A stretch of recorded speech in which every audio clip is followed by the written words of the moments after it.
Selamat siang buat anak kami kelas 9 dimanapun berada pada saat ini, khususnya SMP Negeri 5 Satu Tahap Sirumbu. Kita bertemu pada mata pelajaran PKN. Kita lanjutkan materi kita dari yang sebelumnya. Maka sebelumnya salam sehat, semoga anak-anak kami sehat walafiat. Kita bersyukur pada kesempatan ini kita masih sehat-sehat saja, dan sekalipun hadiahnya melewat video klip ini, saya menyapa anak kami yang mana tidak memungkinkan kita melanjutkan proses kegiatan KBM sampai batas yang tidak bisa kita tentukan. Kita berdoa supaya sesegera mungkin akan berlalu hal ini yang disebabkan oleh penyebaran virus corona yang melanda dunia saat ini dan secara khusus ke Pulau Nias. Nah, oleh karena itu, untuk mempersingkat waktu, kita langsung pada materi kita. Mohon anak-anak kami membuka buku PKN halaman 29. Sudah dibagikan melalui grup WA-nya masing-masing, mohon dibaca-baca. Maka pada kesempatan ini saya mencoba menjelaskan sedikit kepada anak-anak kami.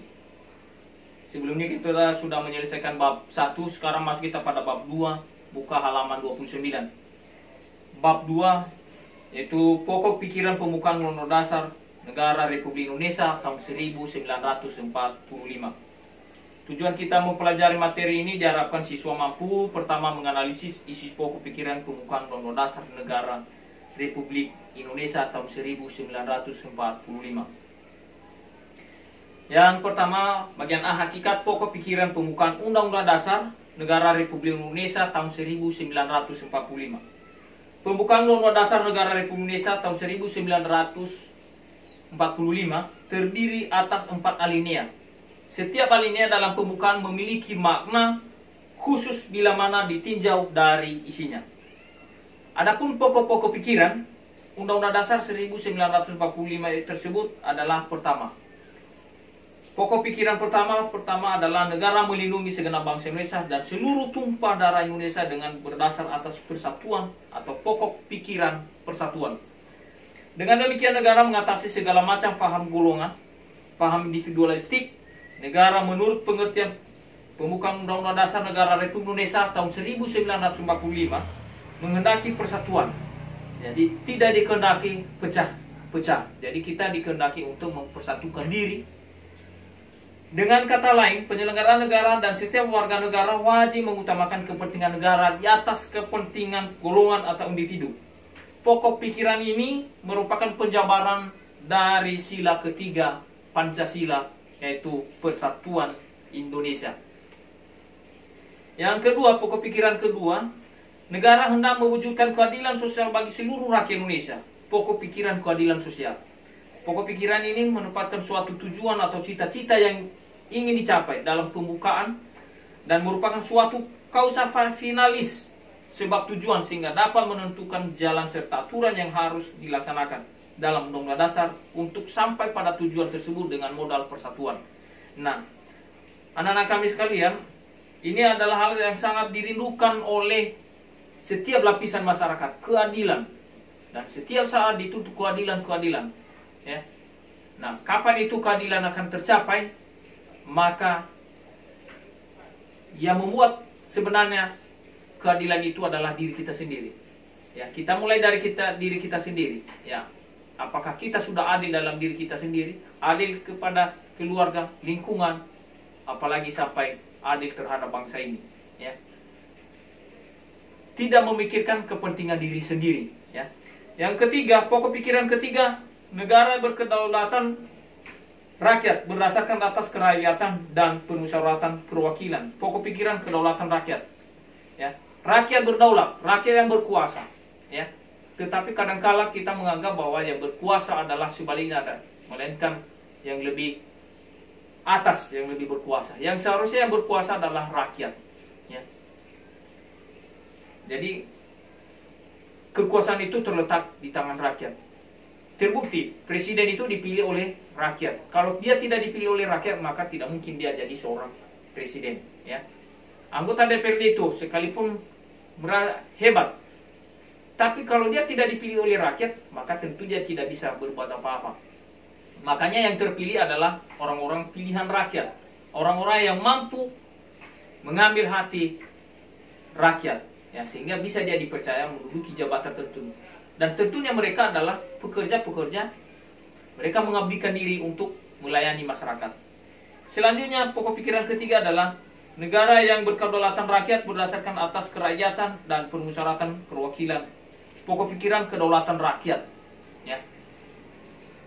Negara berkedaulatan rakyat berdasarkan atas kerakyatan dan permusyawaratan. Apapun keputusan-keputusan selalu dibawa dalam musyawarah mufakat, sehingga ada keseimbangan, ya, ada kesetaraan, ya, tidak dibuat semena-mena oleh satu orang. Pokok pikiran ini yang merupakan dasar politik negara. Pokok pikiran ini merupakan penjabaran sila keempat Pancasila. Yang berikut, keempat, pokok pikiran keempat, negara berdasarkan atas ketuhanan yang Maha Esa, menurut dasar kemanusiaan yang adil dan beradab. Pokok pikiran ketuhanan. Maksudnya di sini, sebagai seorang warga negara wajib taat kepada Tuhan yang Maha Esa, ya. Apapun ceritanya, ketika menjadi warga negara Indonesia, mau tidak mau harus percaya kepada Tuhan, ya, melalui beberapa agama yang telah disahkan di Indonesia ini. Kesimpulan, pokok pikiran ini merupakan penjelasan dari inti alinea keempat Pembukaan Undang-Undang Dasar Negara Republik Indonesia tahun 1945.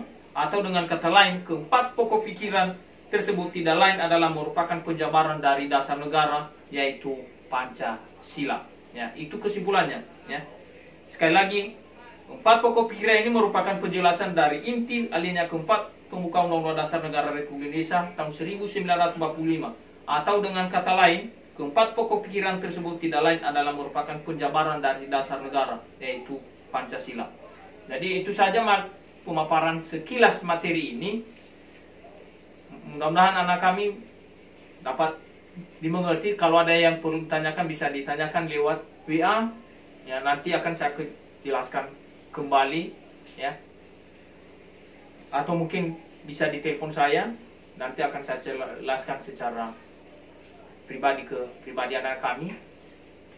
Sebagai tugas, anak-anak kami mengerjakan tugas kelompok 2.1 secara mandiri, halaman 35 sampai 36, dan setelah dikerjakan difoto dikirimkan di nomor WA saya. Sekali lagi, kerjakan tugas kelompok 2.1 halaman 35 sampai 36 secara mandiri, dan setelah itu difotokan, kemudian kirimkan melalui WA saya 0822 4679 1552. Sekali lagi, setelah dikerjakan difoto dengan jelas, maka kirim ke WA saya di nomor 0822 4679 1552. Jangan lupa sertakan nama dan kelas. Demikian, atas perhatian diucapkan terima kasih. Saya ingatkan anak kami, jaga kesehatan, tetap ikuti protokol kesehatan, hindari kerumunan, ya, dan manfaatkan kesempatan untuk belajar mandiri. Jangan segan-segan untuk menanyakan kepada Bapak Ibu Guru, atau terlebih pada materi saya PKN, tanyakan kepada saya bisa lewat WA ataupun lewat telepon.